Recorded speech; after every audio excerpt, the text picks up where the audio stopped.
To see examples of what we talked about on this episode, along with further information, go to bunchofdorks.com. Welcome, everyone, to Two Dimension Podcast, the comic book podcast With No Direction.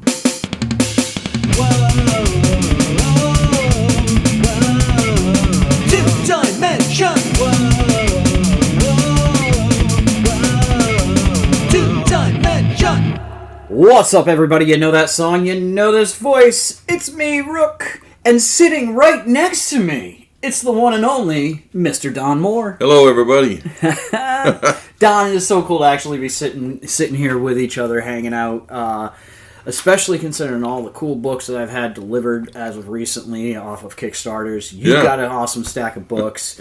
Was already showing off the Wham Stam, taking some pictures of different books on that. Which is awesome, by the way. Oh, it's so cool. Once again, Reese Jenkins with his book, Deuces Are Wild. Absolutely, like, this was one of the things, like, when I looked at his Kickstarter and I went, I can get a Wham stand? I'm in, bro. I was just like, heck yeah. And this thing does not disappoint. I mean, but the reason it's out is because I wanted to talk about... That's really nice. Isn't that so nice how they sit like that? Yeah, he's got a copy of Deuces Are Wild Episode 1 Reloaded. We have it on the blog, and it's nice online, but this, do you mind if I touch it? Go, yes, go. No, you cannot touch my comic books, Don. Yeah, he's got, I love this cover, too. Yeah, episode 1 and 2, absolutely phenomenal books. I mean, what was really cool is included in the books, Reese actually sent me a postcard with a little note on it, thanking for being on the podcast and wanting to know what I thought of the book. Well, here you go, Reese. Here's your review. This book is non-freaking stop. Two issues, and I mean, it's just boom, boom, boom, go, go, go, no slow. He's fleshing out backstories for characters all at the same time that all of this crazy action is happening. You know, things are just absolutely wild in this book. The biggest point I want to make in this review is, where's issue 3? I want it. Or episode 3. That's what you want. Hell yeah. What I liked about when he told us about this, I haven't read the whole thing yet. I just read the PDFs he sent. But you said he's got all these backstories and stuff like that. Yeah, he's fleshing out his characters. He's got stories intertwining with background as you're reading through, and it all works so nicely. It works well, but he also, him and his son's helping him write. Yes. But they know how to give you what you need, and they don't overdo it. No, you it's very well timed. Yeah, you can tell there's more to it than, you're learning as you go on. To me, that's an art. Absolutely. That's why, and it's saying that it's hard to do, because anytime I've seen martial arts flyers, I've seen people do martial arts flyers, and they try to put everything that they got in it, all the information and stuff like that, and you just don't want to read it. Yeah, it's overloaded. And when people try to do stories and stuff like that, they put everything in, a lot of text, a lot of descriptions and stuff like that. And again, you just, after a while, you're thinking enough.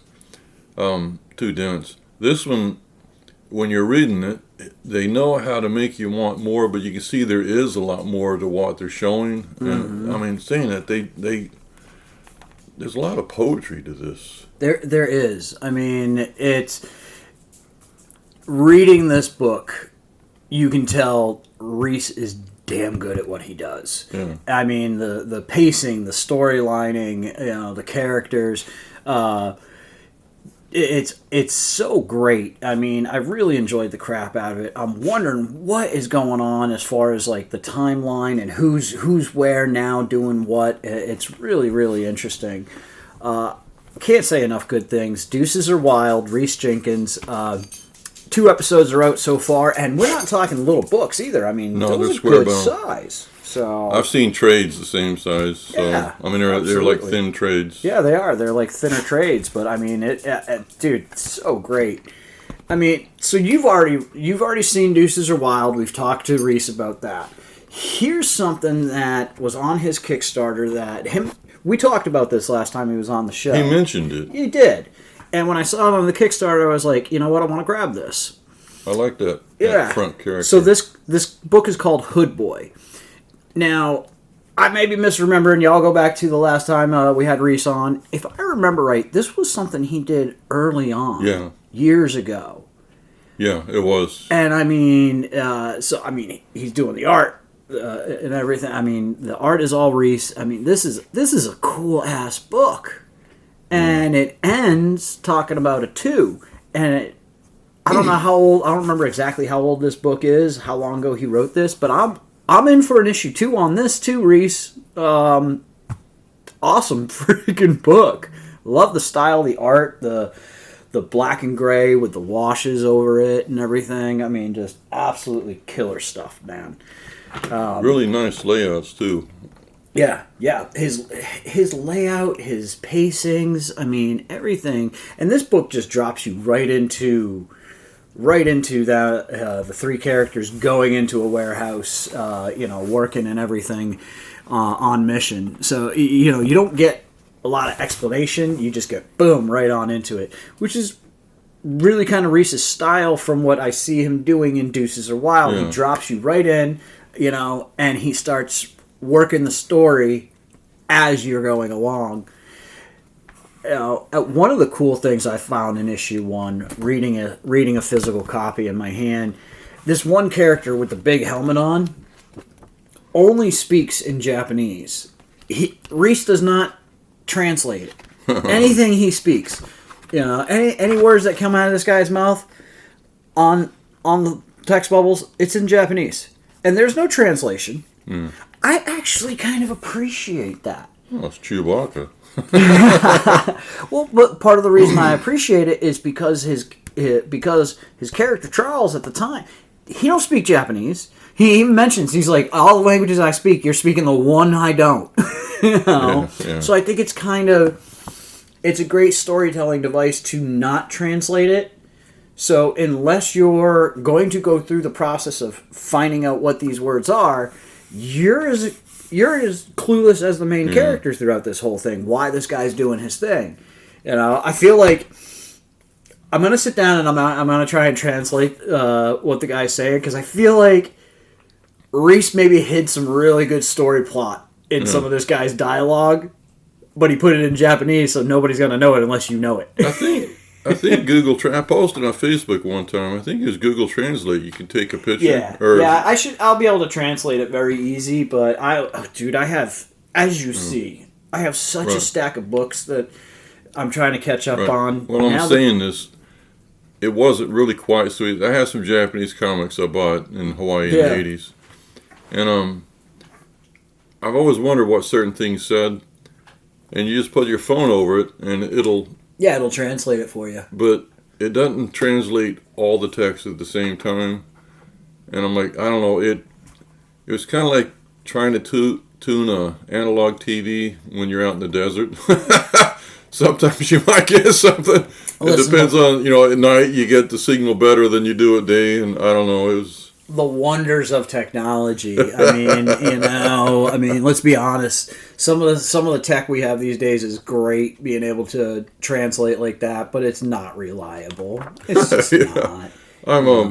But it's there, so you could probably translate his. Oh yeah, book. I can at least get a loose concept of what the character was saying in the book, But like I said, Deuces Are Wild.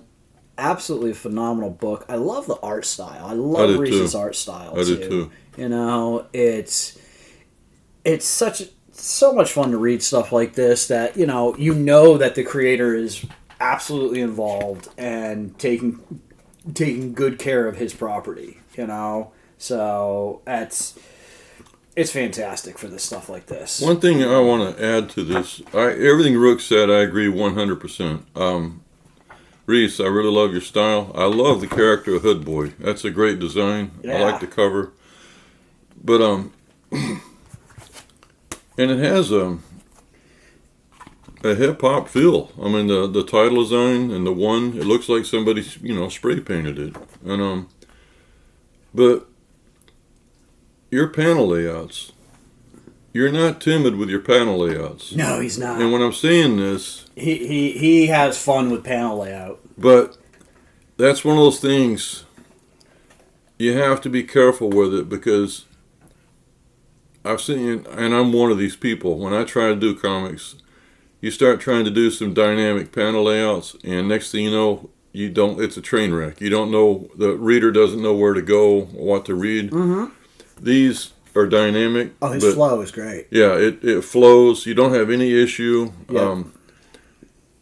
And they're unique, but they're also, it makes me think of a little bit of manga. Not really quite so much the drawing style, but how the book is laid out. And I'm talking about Hood Boy.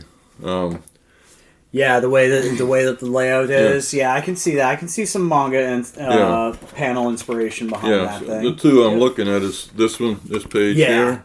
Yeah. And also, I mean, all through the book, but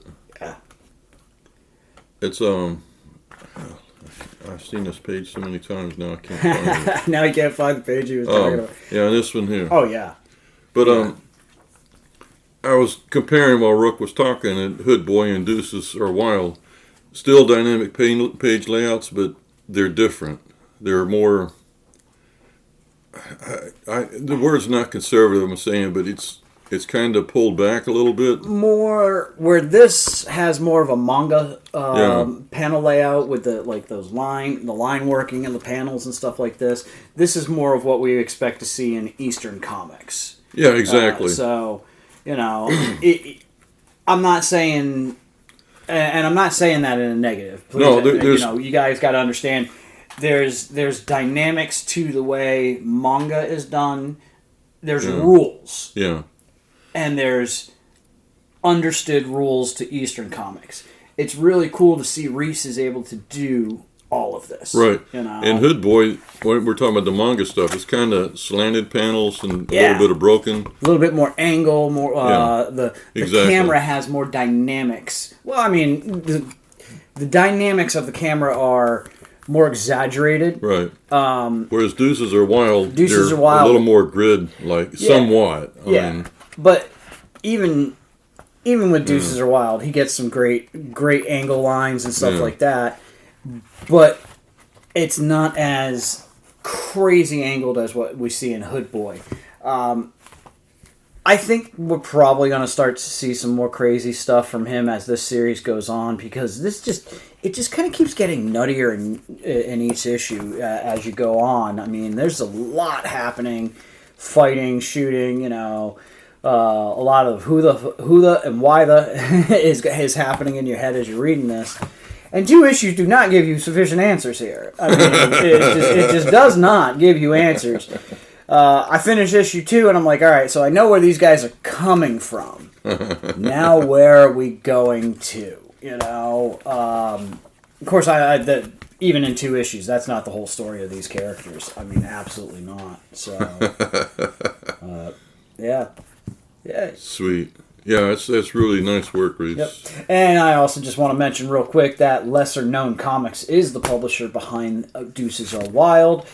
I did not do my due diligence and go to their website to find out if you can purchase these books on Lesser Known Comics, but I'm going to take a shot in the dark and say, y'all should go and check it out. Hopefully it does, and y'all should get it. Amen. I'm kind of wanting them now. Well, you can always borrow my copies. Yeah, that's what. Yeah, I'm that guy. All right,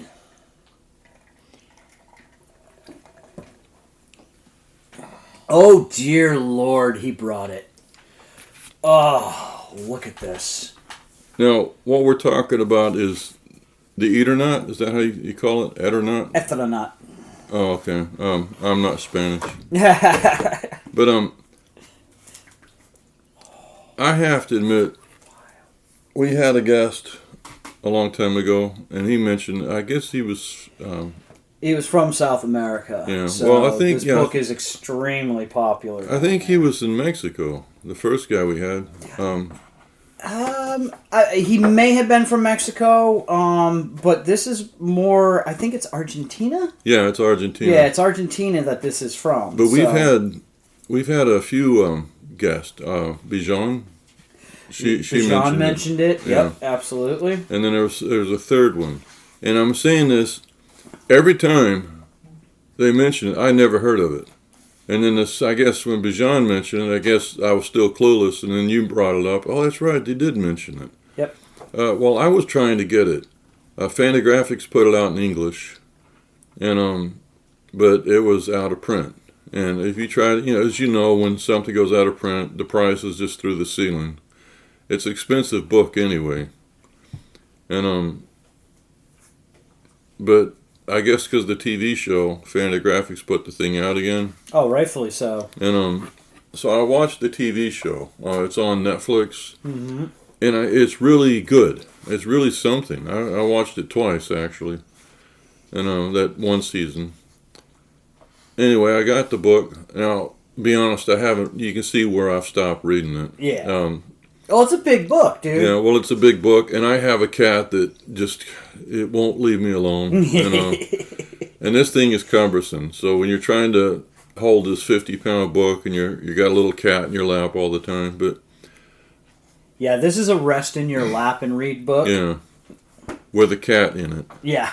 So And, the cat is not going to be helpful. But it's I was really surprised, and this is something that fascinates me, is how when they make a film on a comic, how they change things.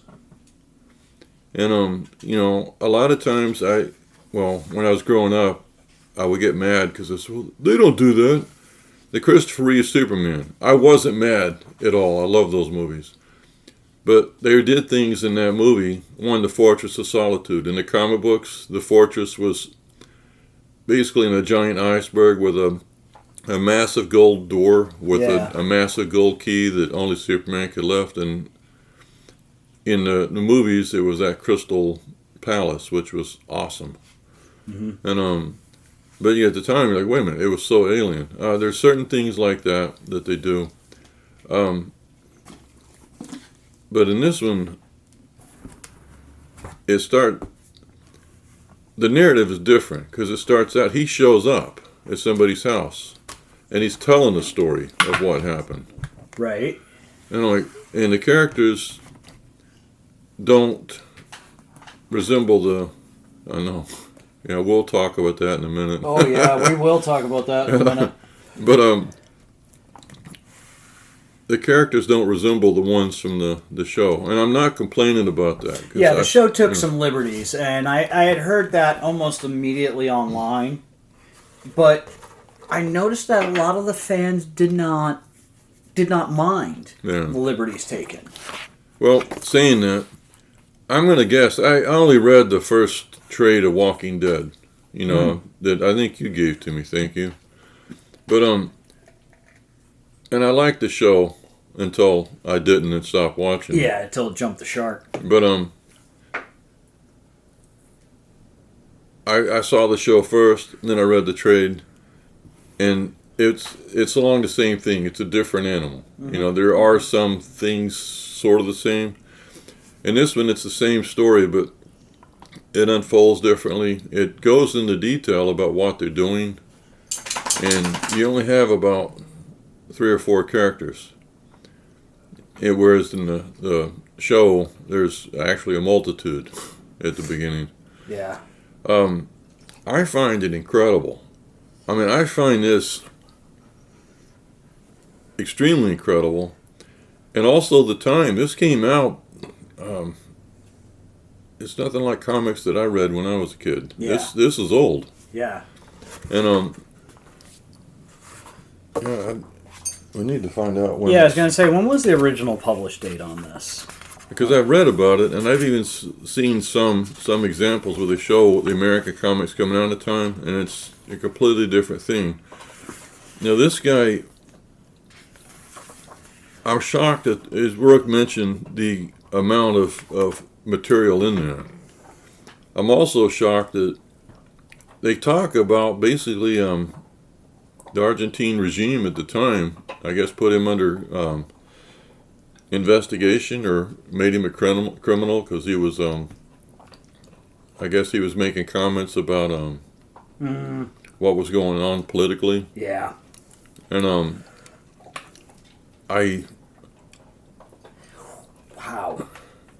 Yeah, This was originally serialized in 1957 and Yeah. 1959. Yeah. I mean, let's just take a second and think about that, okay? In the 50s, American comics was doing what? Well, that's what I'm saying. There was nothing like this. Nothing. happening. It was all the Superman Yeah. kind of, fun stories, and Batman was a swashbuckler. I mean, they were, and this is after the Wortham hearing, so you didn't have the EC books, but and I'll say this, the EC books were wonderful, but they were kind of formulaic. They were kind of short stories. Yeah. And I wasn't saying that those were wonderful. And all comic books had basically 3 complete stories in each one. This right here, it's a long, immersive narrative. Mm-hmm. And it's talking about survival. And they're talking about... In the Netflix show, at the end of that season, you find out what's happening. I'm being very guarded what I'm saying here because I don't want to spoil it for somebody who hasn't seen it. Right. But you start to see the catalyst of what's happening at the end of the season, and it is a shock. Yeah. It is a shock because the show is very, very grounded, as the comic is. Yeah. Now, when you're reading this, it immediately starts out with the main character, and I guess he shows up and he kind of tells you what happened up to a point, and then he tells the story to this person from the beginning, just like the show. It's different. It's same, but it's different. It's the same story, but different. Yeah. But they're basically talking about how they survive, what they're doing to survive, and it's very grounded, very rooted, and it's telling you all the stuff that you need. And it's things you don't think about. I worked with a woman that was a retired school teacher. She'd always see me reading, and she'd always come over and ask me, and she'd go to the library and check out what I was reading. And then she would recommend books to me. I had zero interest in reading the books that she wanted me to read. But since she was so insistent, I actually read every one she read. She was the one that proofread Dallas's Circle Theory. Right, yeah. And I think she was also proofreading his I just got Circle Theory in my head. What's the comic? Mighty Blue. The Mighty Blue. Yeah.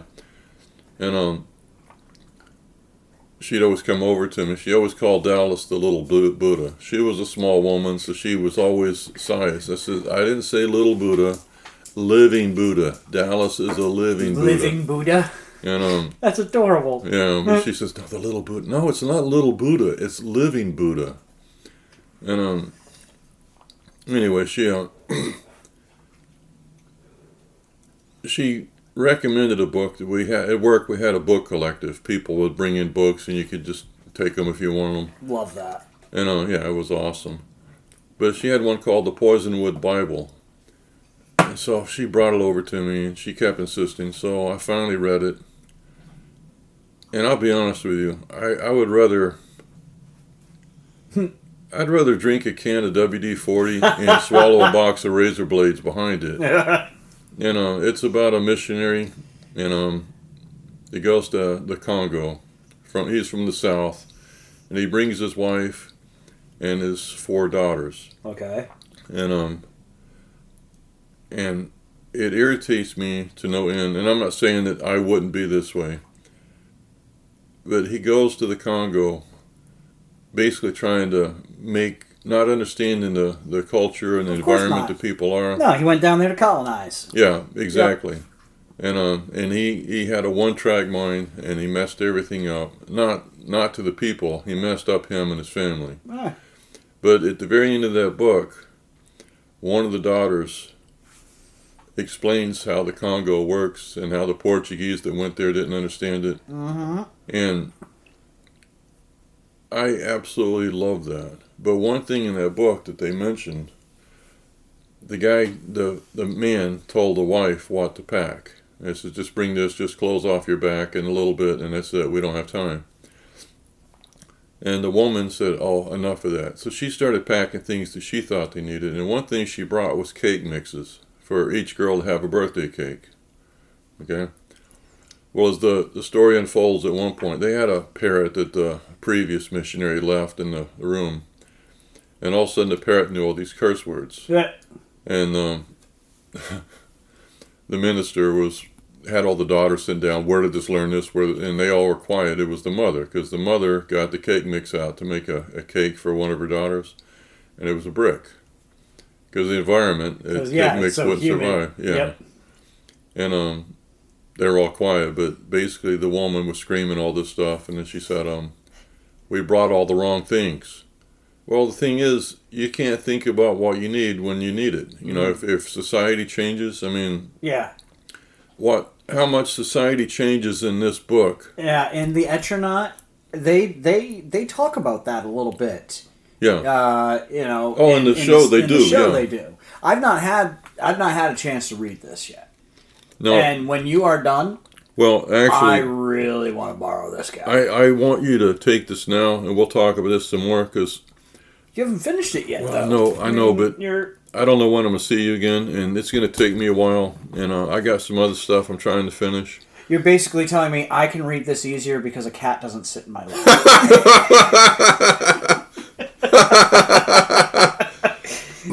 I can't. Anytime I say, my wife just thinks it's funny, so thank you for bringing this in the house. And I'm on the computer trying to get something done, and it's like... That cat loves you, man. You just gotta admit it. You just I'm gotta saying roll this, with it, brother. I don't like cats. I do like this one, okay, and I don't want it to be sad. You know, when I came, I was away in Texas. So I came back home. You know, the cat was. I felt bad for the cat. You know, so I've been spending some time with it and stuff. I mean, I don't hate cats. I don't hate cats. I think they're amazing animals. I just don't want them around me. You know. But anyway, but yeah, I'm trying to work in the meow meow.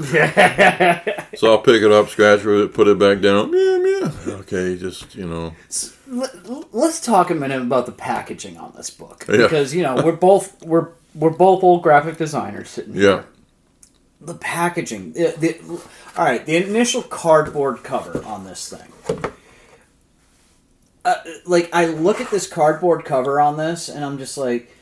That seems strange because, you know, so many people will make a cover that slides over top of the book, and it's this heavy, dense, hardcover material. This is just cardboard. I know. With single black color printing. I actually, like, what I know of this story, I feel like this is so fitting to it. Oh, okay. Like, the simplicity of this slide cover that goes over top of the actual book... Absolutely brilliant, in my opinion. I want to bring this up too while we're talking about this one aspect. I was surprised because it's just a brown cardboard, and it's die cut where the mask is. I do like what was designed on it. It's got a pattern. It's got the Etronaut. It's got in the back. It's got the three main characters, which is a fantastic drawing, and that is it really does it justice. Beauty. And has We Were Robert Caruso stranded in, you know. But I was shocked because I thought it would be a heavy cardboard thing. You know, the heavy board box. Yeah. Which I'm not a fan of slipcases, but this one deserved it. Yeah, it's too thick for the wham stand. But then, on top of that, after you slide that out, and I appreciate what you said because now I understand it. Instead of the heavy cardboard... It's kind of like a survival packaging. It feels like that. Yeah, you know? I didn't it feels think very of that. fitting to the theme of the story. But I'm sorry to the designer that I completely missed the point till my friend brought it up, and now it makes complete sense. Yeah, tell them about the next part. The next part was incredibly intriguing to me because I can see through the die cut of the mask on the cover that there's like a plastic film underneath. when you pull it out of the sleeve, there's a dust jacket on this thing that is printed on clear plastic, so that the clear plastic, the black on it creates this line spiraling wave design, and then of course there's the iconic scuba mask setup from the astronaut. I mean, that just, it feels theme again for this wave design because it's so, without ruining thing, very otherworldly. Yeah. As you continue through this story, as you continue working your way through the story, things get very otherworldly and very unusual. So like that wave pattern really kind of fits. Oh, absolutely. That beauty design. Well, it's telling you, it's a storytelling device already because it's telling you kind of, it's different layers to this going on. Yeah. I can't believe two things. One, that we're just learning about this now. You know what I mean? If this is done in the mid-50s. I know. I think it's shameful that something like this was not brought, or not more widely brought, to the American audience. No, because two Spanish speakers that we've had on the show, and they're from, Mexico and South America, I think. Yeah. They bring this up. Yeah. And they're surprised we didn't know. I mean, they didn't ask like we knew. They asked, it's kind of like, of course you already know. Like in casual conversation, they bring up the title, The Etronaut, and they start to move on, and we're like, wait, what? Yeah, and they don't make a big deal about it, but they are kind of surprised we don't know. It's like... Yeah. I mean, this is a cornerstone book for them. And I can see why from what I have looked into in this book, I can see why this is a cornerstone. Oh, absolutely. This is one of the... I can't believe you get this much work out of a writer and an artist. Okay. Out of one writer and artist. I know. I just find that stunning. Mm-hmm.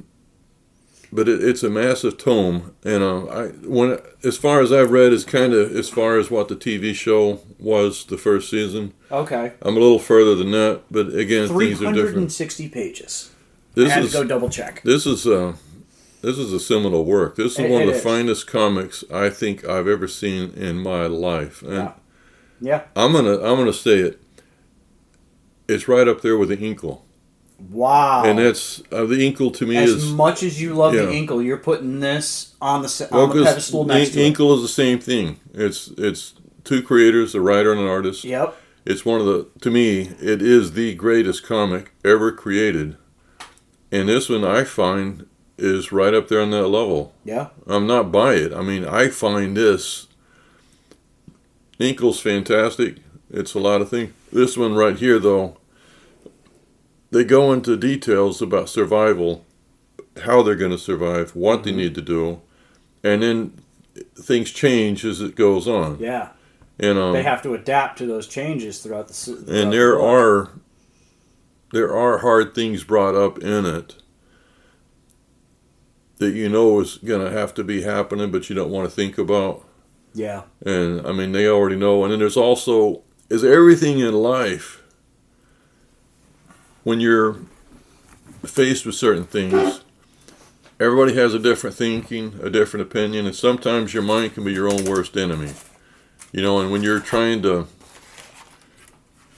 figure out what to do, what the other person's thinking, are they going to think that? Is that really what's going to happen? Yeah, are they going to go along with the plan I have, Well, what if they do this? Maybe they're thinking this because they want to do this. They know what's going to happen. You know what I mean? Stuff like that. Mm-hmm.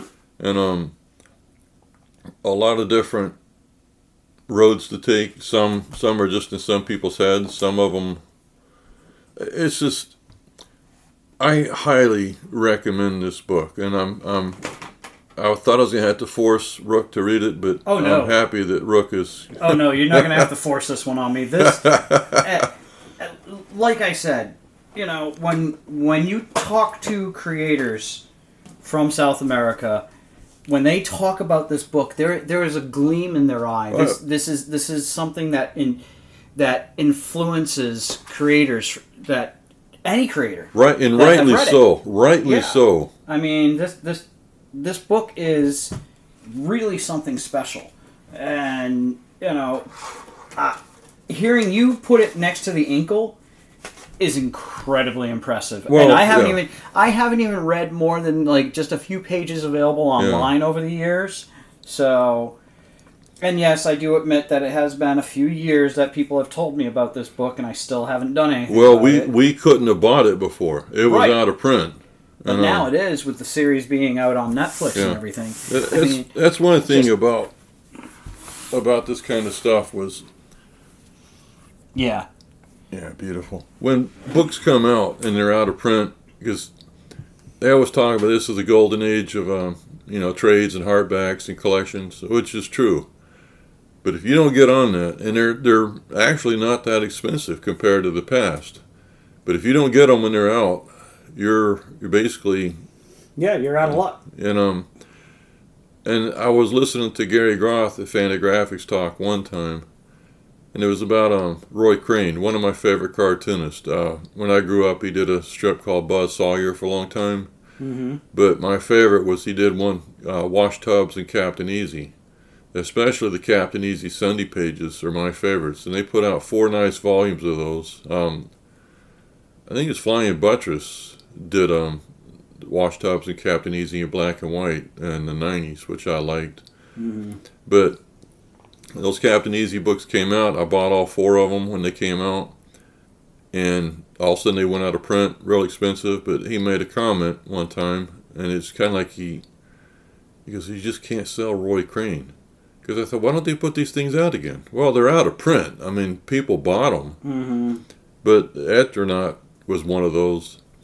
But they said, how do you justify the cost to print it a second time? Is there enough demand? There were demand because they were out of print. People were trying to get it, but anyway, because of the TV show, you get a mass audience. You get people curious about it. It was the same thing with Snowpiercer. Yes. When that movie came out, I was like, oh, this is such a cool movie. I like this. And then I find out in watching the credits that it's a comic book, a French comic book. Yeah. So immediately I go into trying to hunt it down, and of course there was no English translations at the time. Yeah. And little thing about me, I can't pronounce stuff that I read regularly. So if you think I'm going to learn French to read a comic book, no, I'm not. I have to wait for an English translation. But that's all right. I mean, there is English translations now, so all good. I cannot wait to get my hands on that. But that'll come in time. You haven't got it yet? No, I still haven't got it yet, man. I'm being lazy. Well, no, I'm not being lazy. I'm being broke. I was at Nerd Out Comics yesterday in Tampa, and they have half-off trades. Oh, do they? And they have several Snowpiercers there. I just can't right now. I got too much of this kind of stuff. As I point at the stack of giant Kickstarter books, I got too much of this coming in right now. Okay. I knew that. I knew that when we I don't talked have a lot out there in the funding sphere right now. There's a few books out there that I'm waiting on completion. But right now, I'm not buying anything. I'm not backing anything. I knew this day was going to come. I've already read. I warned you on the show because every time we have guests on, you got another supporter. I'm like, okay, another backer. Says Rook. Listen, I will always try and support the people who come on this show one way or another. On their fundings. But like right now, I'm not wandering Kickstarter to try and find something cool or anything like that. That's just not happening at the moment. On that note, let's have a music break. All right.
You're wasting away again and again. You're wasting away again and again. Till the end, till the end, till the end. Till the end, till the end, till the end. Promises were never kept, and lies were so adept, fighting where they slept. Those kids would never be the same, but they learn to face that shame till the hate fades away. Your time is counting down, my friend. You're wasting away again and again. The bottom of a bottle, it has no end. You're wasting away again and again. You're wasting away again and again. Till the end, till the end, till the end. Till the end, till the end, till the end.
You can hear our most recent 20 episodes on iTunes.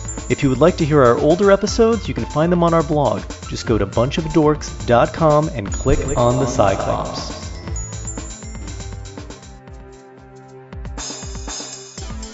Joe Dimension can be found on iTunes and Stitcher Radio. If you like what you hear, you can subscribe, rate, leave a review, tell a friend, or like us on Facebook. Thanks for listening. I'm back, and I'm not bringing this again. Oh my god, I saw you carrying this monstrosity in. This thing is huge. Okay, this is one of those. Alright, we gotta make some space on the table here. I don't want to have to hold this thing. Now, this is what some companies call the artist editions, and some people call them gallery editions. Yeah. But I mean, I'm putting another comic book on top of this for pictures for the blog, just so y'all can see how bloody big these are. Yeah. now Wild, man. I had gone to Texas. I met up with my buddy Britt, which you've heard the last episode, and he gave this to me. This is Michael Golden's Marvel Stories. Really? Now, if you look at the cover really means something to us, because when we were in college, Fantagraphics put out the X-Men Compendium. Now, at the time of the X-Men, this is Dave Cockrum started, drawing the new X-Men, with, what was it? Giant Size X-Men 1, and then, after that, I think it was X-Men 94. And that was the International X-Men, where Storm and Colossus, Nightcrawler, and joined. Well, anyway, after that, John Byrne and Terry Austin came on as the art team. And then they left, and Dave Cockrum came back. Anyway, that's when the Compendium came out. So that was the cover, and it was done in color. but it's Michael Golden with the X-Men with the Sentinels behind it. And I thought it was the most incredible thing I'd ever seen. Yeah. Well, a comic store I went to in Oklahoma City, Mind Over Matter, on Western Avenue, bought it for $600 from Michael Golden. And back in 1982, that was a fortune. Yeah. And Gary had it in front of the counter in the store, framed. I think matted too. And right before I went to the Navy, Britt and Rick came up to see me, but that was one trip we made, was to that store to see this print. Anyway, it meant a lot, and that's the cover. But this is just artwork from a Marvel Fanfare 1 and 2 with the X-Men and Khazar and the Savage Land. He's got Doctor Strange pages in it that he did, which I really liked. It's just... Oh, it's gorgeous. I mean, because this is, like you said, this is the artist pages. This is the size that the artist draws on. It has, on the cover art gallery, it shows oh, look at that. I just opened it to one of my favorites. Yeah, Red. Yep. Ghost Rider. Ghost Rider versus Punisher. I have this issue. Yep. But it's got the fold, the trim, the copy lines, the lineup, Yeah. Everything that we know as designers. All of this stuff is important to us. Yeah, they took color photos of all the pages. So if there's blue line or any of that in there, you see it. Yep. The one page that you saw before you came back to it is really interesting because some of it, after some of the background work, he drew it in red pen. Yeah, he came back in with reds. And it's got notes on it too. Remove red line. Yeah. So, yeah, I remember this cover. Absolutely. Yeah, it's a good one. Yeah, he did a lot of covers for Marvel. Yeah. That's the one thing opposite of me and Britt. Britt had a bunch of, like, ROM Space Knight. I said, why are you buying this? He bought them because Michael Golden did the covers. I never would have bought a comic for the cover at the time.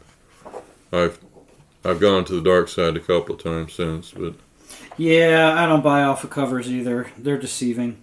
But he did some beautiful cover work, and I don't know, it's neat. You see some of the tape and stuff. Yeah, well, I think it's also neat down here. Like, you can actually see the check marks. Xerox, lawyer, due date, negatives, positives, the code. So you see the line of people that have to sign off before something can even be done.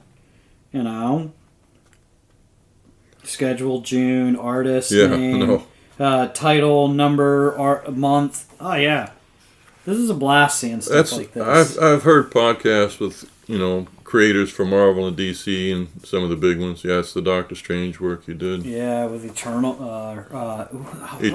Eternity. That's what I almost called him Eternal, and I'm like, no, that's the wrong. Oh my goodness. This was a Doctor Strange portfolio. Now, I just told you, Britt and Rick came up to Oklahoma City before I went to boot camp, and they came up after I went to boot camp. And Rick brought in that portfolio. He made me Xeroxes of it. And that's the cover. Over here, it had the text Doctor Strange. Doctor Strange, yeah. I just think that is one of the most beautiful pages. Also, look gorgeous. at the globe. The one that blew me away was the globe. It's not a flat surface where you see the continents. Mm-hmm. They're kind of, embossed they're raised on there. on the edges and everything. That was the kind of detail Michael Golden put into his work. Oh, yeah. Nobody drew like him. Yeah. And, these are. Look at how complicated this Silver Surfer shattering Galactus is. Oh, yeah. All this line work in the background behind Galactus, in his hands, in the universe behind. Britt collected sketches of Nick Fury. That was his favorite character. Ah, yeah. And he had one by Michael Golden, which was one of my favorites. And it was him in the spy suit with all the gadgets and stuff. It was an incredible drawing. Mm-hmm. But when Britt asked him to draw it, he's sitting there sketching it out, and he goes, Nick Fury, he wears his eye patch in his left eye. And he thought that, and then Britt was surprised. You know that? He says, well, you should know it if you're doing comics. But he thought that way, that whole thought process. Yeah. And it's unique. But These foldouts. Oh, there's a giant foldout of that image from Yeah. the cover. Right, and rightly. So that's the size of the actual artwork that Gary had Yeah. Oh, in the store. it's gorgeous. And yeah, but the thing was, Britt and I were massive fans of Michael Golden, still are. And so when I was at the house, we were showing. He gave this book to me, and which is, I have to admit, I was This embarrassed. is an awesome gift. Yeah, This is something special, man. but it meant something to me because, like I said, when I met Britt, we were massive fans of Michael Golden. Still are. Yeah. Oh yeah. I mean, this just gets better and better because as you get into the back, you start finding color artwork, sketches, Yeah. stuff with letterings.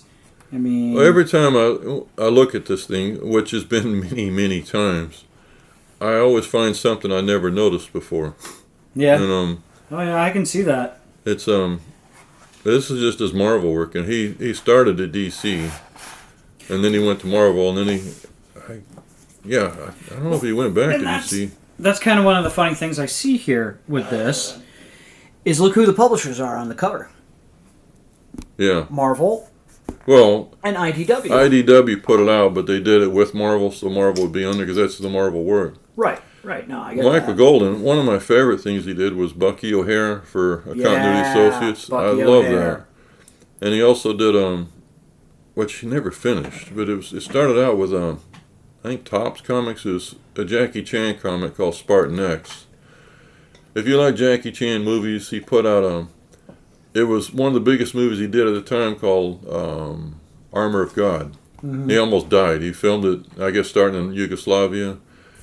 And he was going down this mountain, jumped off a tree, and he missed the branch. Yeah. And he always talked about it that it was a Yugoslavian cameraman. And he said if it was a Hong Kong cameraman, they would have known to reach over and grab him to pull him in. But the Yugoslavian cameraman just pulled the camera back to protect it. Oh. Well, it's, because they Yeah. didn't know that kind of work. Right. But anyway, Jackie Chan fell to the ground and split his skull open. Oh. And they thought he was going to die. And the odd thing was, in the film, it starts out he's got a military haircut, and then after that, the rest of the film, he's got the regular Jackie Chan kind of long, bold haircut. Yeah, kind of a little shaggy haircut Yeah. that he got. Yep. And he said the reason why was, I guess his manager, he said Hong Kong people are very superstitious. And he said he felt that it was because of his different hair, so he made him grow the hair back when he healed. It's a good movie. And then, but that was the character Spartan X. And then they did another really good movie called Operation Condor. Again, it was Spartan Yeah. X. And but anyway, at Topps Comics, they did a color comic, Spartan X. I think they did 4 issues out of a 6-issue series. And of course, Topps Comics went under. And then it came back to Image. I don't know how many issues. I guess they just did the same amount of issues, but they were in black and white, which were nice. And I had this on my list. I had a couple of issues I didn't have all of them. And then one time when we went to a MegaCon, there was a woman named Renee Winterstatter. This is like the first year we were doing the podcast. And she was there. I didn't know who she was, but she's Michael Golden's agent, I guess. Oh, okay. And she was there and she had the comics. I got all the Topps issues, or 2 of the Topps issues, and all the Image. I got all of whatever's out. But she said that her and Michael owned Spartan X, that character here. That's nice. They bought it That's awesome. to do that comic, and she said they were going to finish it. Well, that was back in 2011, and Oof. but she said when they went to Image, it in black and white. She said, I feel that this is actually how Michael's work should be, because I do like in color, don't be wrong. Yeah, no, color But- is great, but I mean, and this comes from someone who had a very, very popular, very expensive now black and white comic book in his hand and went, "Huh? It's all done in black and white? Nah, I don't want to read that." Black and white never bothered me. I Gorgeous. hear people say, in Oklahoma City in 1967, my dad always had the paper. And Oklahoma City had they had 2 papers. But the main paper they had in the morning, the Daily Oklahoman. and the comics were in color, and Dad read them. They also had an afternoon paper called the Oklahoma Times. And I was at one of my neighbor's house, and the older brother was reading the paper. At the time, I was scared to death of him, and we ended up being best of friends. But I was at the house, and Ricky was reading the comics, and they were black and white. I never saw that. Oh, the comics are in black and white, and there were different comics in the afternoon edition. I found that fascinating. Of course, he looked at me like I was some idiot. Of course, they're black and white. I always saw them in color. Yeah. And so when I got to see Dell Comics, they didn't have ads in the Dell Comics, the old ones. And the comics were in color, but on the inside covers, the front and back, they'd have a comic or something, and it was always black and white, and it always fascinated me. I love color comics, don't get me wrong. Right. But well, like for me at that time when I had that book in hand, it was not what I was looking for. Right. I wasn't, and it was an issue number 1, so everybody was like, "Oh yeah, it's a really good book," and I'm like, "Yeah, no, I'm not looking for a black and white comic book right now.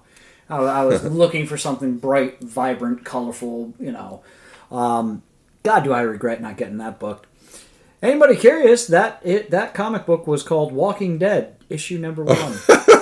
I was wondering, I kept thinking, I wish you'd say what it was, but yeah, I remember the Walking Dead story. Yeah. No, I had it in my little hand going, "Hey Steve, what's this?"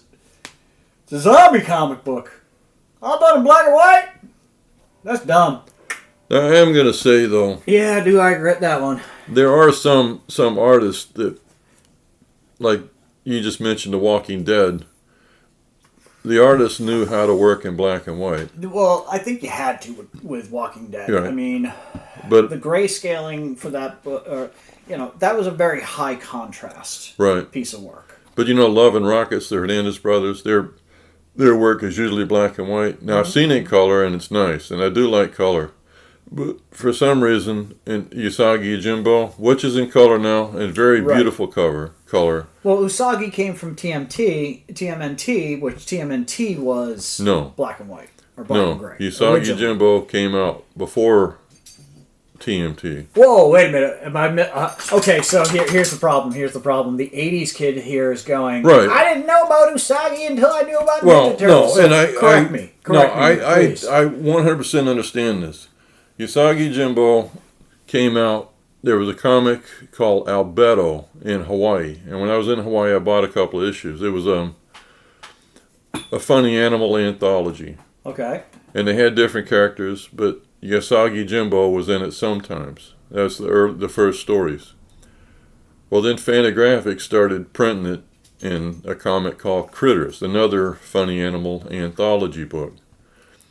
So he was in Albedo a couple of times. He was in Critters.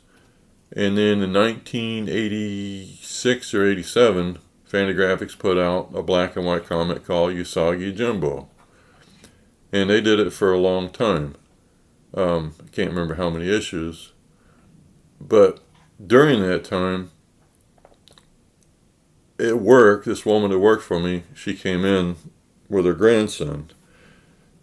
And he had 2 Teenage Mutant Ninja Turtle action figures. One was that character Casey Jones, which I never watched the Turtles and never read the Turtles at the time. But I said, "Who is he?" And he explained, "Is he a bad guy?" And he was explaining to me what he was like. Sometimes he's good, sometimes he's bad. And I just made a joke, kind of like your grandmother.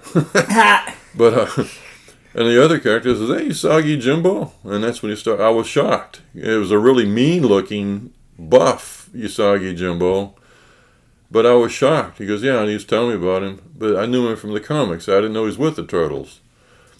And then I found out that I guess they got to be friends with Stan Sakai, so they put him in, and basically it boosted Usagi Yojimbo quite a bit. They were also supposed to put Cerebus, the aardvark, in it. That makes sense, yeah. And they were going to have an action figure, and at the last minute, Dave Sim pulled out because he just got tired of all the red tape and approving this and that, and that would have been neat, but the Cerebus they would have done wouldn't have looked like the Cerebus in the comic, just like Usagi Yojimbo, but Yeah, and that's where they always teamed up and timed out all the time. Yeah. But that's where it came from. So I could see where you thought he came. Well, I stand very corrected on that. Oh, I do all the time on that.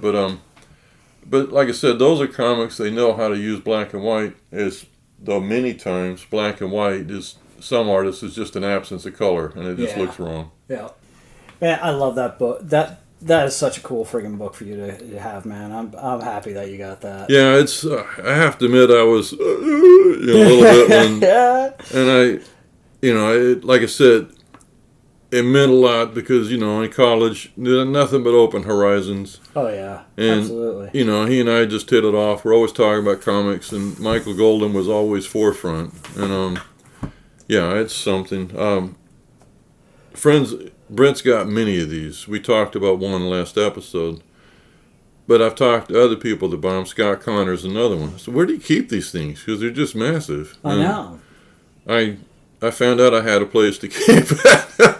Because that's all I'm thinking about. This isn't going to be on the floor. Yeah, it's like, holy crap, I got a fun But spot here. I also, they're just so big and cumbersome, which I got many of these. And I was talking to some guy at a convention because I was looking at a book that I bought. But I said, the problem is, I still prefer comic books or, I got an oversized Inkle, which you've seen. Yeah. And I love it dearly, but I find I pull out the Marvel graphic novels and read it when I want to read it. Yeah. When I told this guy at the convention, he goes, "Yeah, they put your legs to sleep, don't they?" Well, it's just Yeah. they're It's just big and cumbersome. They you are. know? They really are. I mean, and for like me, I like to sit in my recliner and read. Yeah, I got yeah. a little table next to me, so I got like my stuff, my snacks, my drinks, my junk. If I got to get up, I can just easily put it on that table. Book that size? You ain't putting that on an end table. No. I might have to put the recliner down, stand up, turn around, and put that massive thing down on the chair. Well, as I told you, we're talking about it today because I'm not carrying this book not back carrying here that. again. Yeah. And when you're reading it, it can crush the cat. So. Yeah. All right, Don. Let's talk for a minute. I've been messing with you, trying to hide the titles of these books I got down here, even though you already know exactly what it is mostly. But of course, we have the Grieving Mall from the amazing R. Allen Brooks. He came on the show. We chatted about that. We chatted about another one of his books, which was The Burning Metronome. Okay, now he's talked about that. I hadn't seen it. Okay. He mentioned it many times. Can I hold it? Oh, please. Take a good look at this book. This book, okay. So, this is The Burning Metronome, okay? This graphic novel is absolutely brilliant. Oh yeah, I got my book signed by him too when I funded it. The reason I have it is because we now have The Burning Metronome Love Bloom. So Different artist. different cover art. Oh. Yeah, cover artist. But so here's the thing. The Burning Metronome is a standalone story, that massive piece. The Burning Metronome Love Bloom can actually be read before you read this. Before you read Burning Metronome, because this is a prequel. You'll notice Volume 0 on the side of Okay, it. but you don't have to read it. You don't have to read this to enjoy that. Now, when I sat down to read these, I opened up Love Bloom and I was like, this is Volume 0, I'm going to read this first. But then immediately I'm introduced to characters where I'm like, I feel like I should already know who these characters are. So I put it down and I read Volume 1. And I have to tell you, I don't know what I expected out of this book, okay? The Grieving Mall, R. Allen Brooks does an amazing story with Grieving Mall. But The Burning Metronome is absolutely top-notch. You cannot go out and grab an indie book that is this damn good Don, you made a comparison earlier, and you put the Etronaut on the pedestal next to Yeah. one of your favorite books, The Inkle. Right, and yes, Okay. 100%. All right. Now, if you've been listening to the show for a long time, you know that I'm a big fan of not necessarily the person, but the stories behind the Sandman universe. Everything to do with that universe, death, Sandman, Yeah. it fascinates me. This book, I like it better than the Sandman. You know, well, yeah, that's... Yeah, that's a lot to say, but I'm going to tell you right now, this has the complexity of everything to do with that series. Burning Metronome is just as complex, just as intricately character designed, each storyline written in such thought that R. Allen Brooks, he created a masterpiece with this. It is no wonder that he ended up where he ended up, getting a job as a teacher after this book, getting awards and accolades, because this book is freaking amazing. I'm just thumbing through the thing, and I haven't read it. I just thumbed through it. Mm-hmm. But when Rick's talking about death, it starts out with one person, and it looks like assailants that are very unpleasant. Mm-hmm. And I'm just thumbing through this. A lot of conversations, a lot of arguments, a lot of things going on. There's actually some, I find, incredible, fantastic panels of Lovecraft creatures and stuff like that. Yes, that's the other part of it. That I don't want to go into too much, because you all need to read this book and understand some of the Lovecraftian styled influence here. But I am telling you, this book goes into places that, having read The Grieving Mall first, I expected a very introspective, a very character story driven graphic novel. And yes, I absolutely got that. But I got characters with deep storylines behind them. I got characters with incredible powers. I got characters that the intrigue and the betrayals and I can't say enough good stuff about this book. You know, I mean, is it any wonder that Jim Shooter, praised this book? Oh, wow. Is it any wonder that Dave Walker praised this book? In the foreword of this, because this is a reprinting, I will say, he talks about some of the things that this book did for him. And yeah, I can see why. I mean, this is absolutely freaking brilliant, Don. It's it's dense too. I mean, when I say as far as material, this is telling a complete story. This isn't. You go into this book, and like what I had seen of Burning Metronome, what I'd seen of panels and pages of it before. I thought I understood what the story was. You don't understand a damn thing about this story, okay? I'm going to tell you right now, thumbing through this thing, you still don't understand a damn thing about this story. You need to read this book, because it is absolutely brilliant what he did here. There is a world, there's not a world, there's multiple worlds that this man built in order to be able to write this story, okay? He built a world that the characters come from. He created a world that they are living in and how they are living in it. Granted, it's like our world, like human world and stuff like that. But there are things that are happening and things. Absolutely. I have to say, this is going on my top recommended reading list. Anybody that reads comics,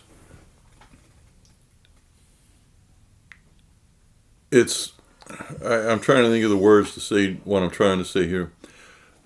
A lot of comics, when you read them, as much as you love the story and art, it kind of leaves you, there could have been more. You know what I'm saying? Mm-hmm. I'm not putting this down. It's just you're used to that. It's like, and sometimes the creators have a lot intended, but it's not really. No matter how good the comic is, it's not all there. Yeah. Now, saying this, I'm just talking about the first in the Burning Metronome. This is thick, and I'm shocked.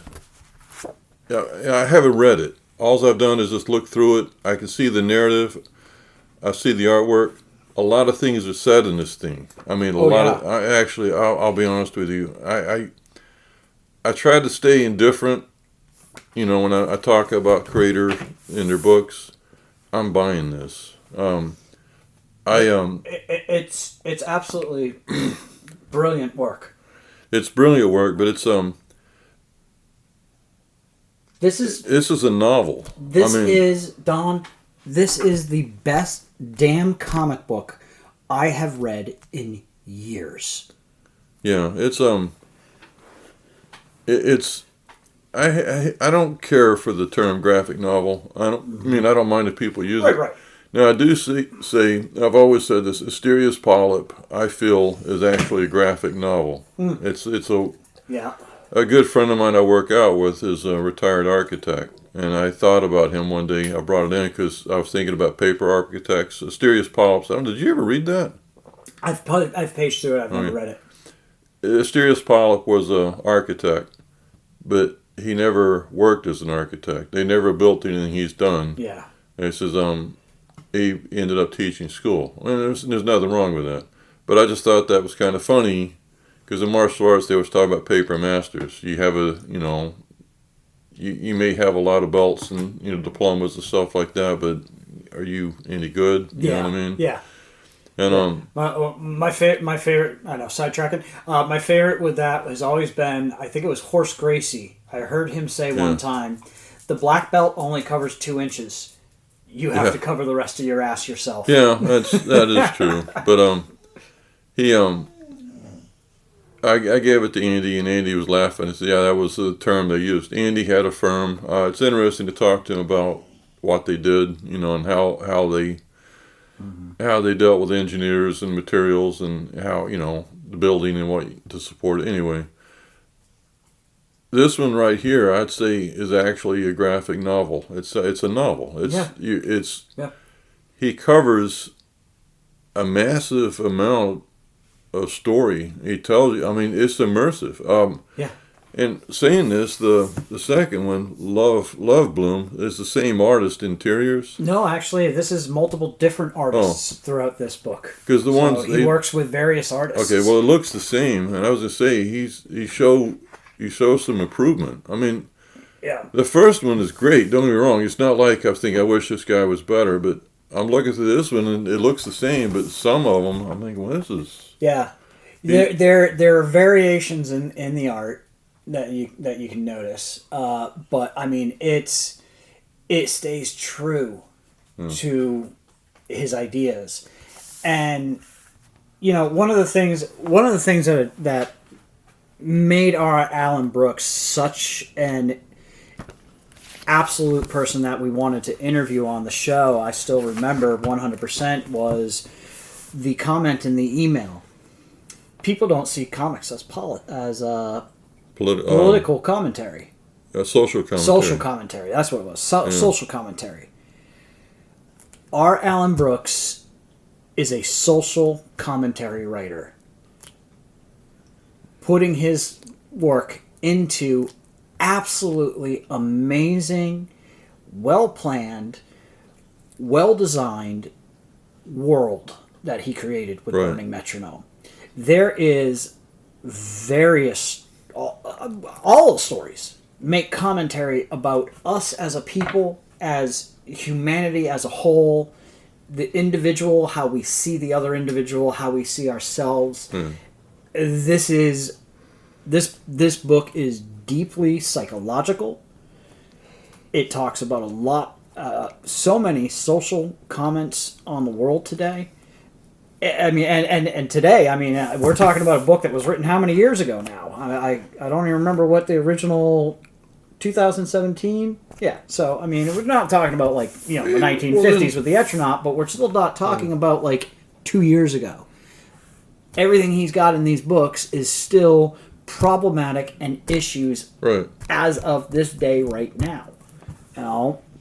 It's funny you said 2017 because that was done when we talked to him, but he mentioned it. But Yeah, but we the never, book he was really pushing when he Yeah. came on our show was Grieving Mall, which, Yeah. again, I have Grieving Mall sitting in my hands right here.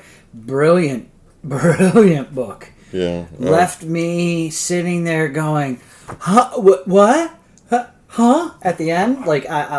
I had a problem accepting that was the end, but it was a finite end, and it was a beautiful end. One thing I've been wanting to get to Grieving Mall, I just haven't. I will be now, but Yeah. I'm surprised. I thought Grieving Mall was going to be like Burning Metronome, the size of that. I mean, it is, well, okay, size-wise, no. I mean, it's page count. Oh I no, should page say. count.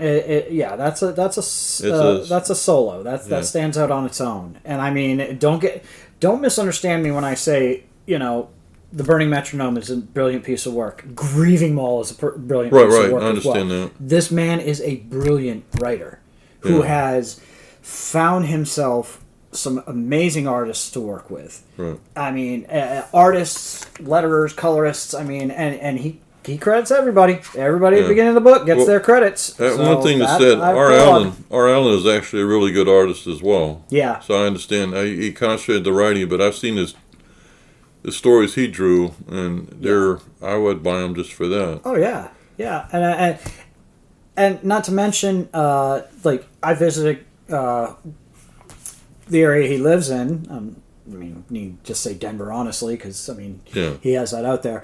I visited the Denver area, and our schedules didn't line up. He was at a convention the same time I was in town for something else, and I couldn't get away from what I was doing, and he couldn't get away from what he was doing, obviously. But I stopped by the shop that he goes to. I dropped off some goodies into his pull list, and he's not just a brilliant writer, artist.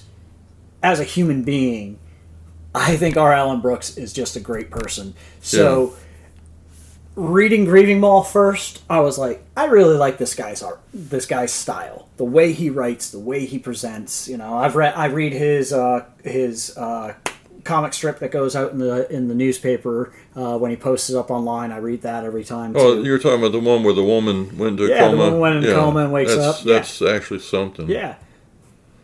But putting my hands on Burning Metronome, I don't know what I expected out of this. I expected some very, otherworld, because like in talking to him, I expected some otherworldly, some some magical, mystical, some of that. I didn't expect this. This was on a level that I looked at it and went, this man actually did not just write a great story.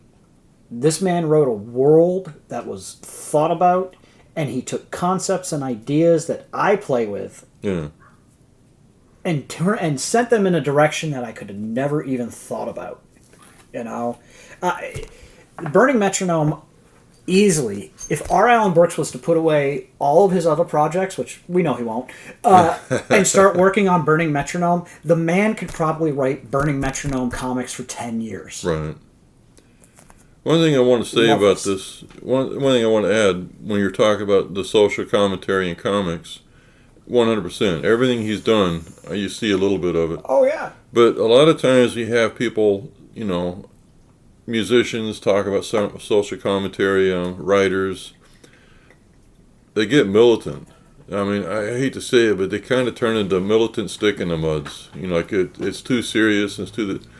Yeah. He has an element of fun. He has I don't want to say whimsical, but there is a. Trust me, there's Yeah. whimsy in this book. But let me there's- tell you, there's actually a character named Whims. Well, it still has an element of fun. It has an element of fantastic. It has as grounded as they are, but it's not like slamming it to some beating It's not somebody's beating you head. over the head Yeah. with his social commentary. And the other part of it is the social commentary he makes in his books.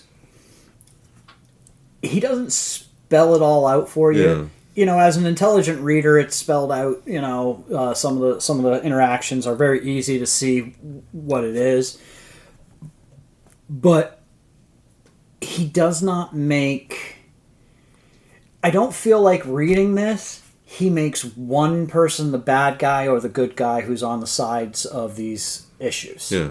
he just lets them be who they are for the reader to look at, and very easily as the kind of person I am, I can look at these characters and go, wow, that's a horrible person doing horrible things, saying horrible things, thinking horrible things, behaving horribly. He puts together a pair of characters, one of them who is very much manipulating the other in their relationship. He doesn't let the manipulator come off as an evil character. What they're doing is evil. Yeah. But he doesn't have that character come off as an evil, vile character. Yeah. Even characters that are blatantly racist in some of his stories, I wouldn't call them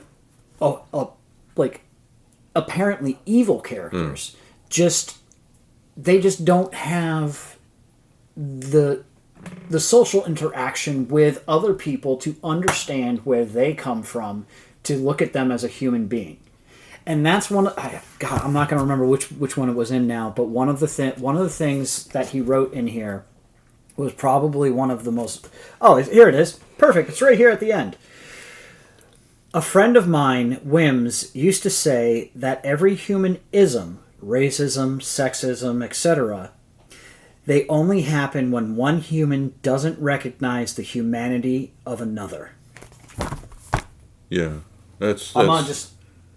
That line right there is towards the end of one of the stories. That's well said for his work. I mean, It it's, is brilliantly said, because as I was saying, he doesn't show that these characters are particularly like what I would consider, you're easily able to look at them and list that character. That character's evil.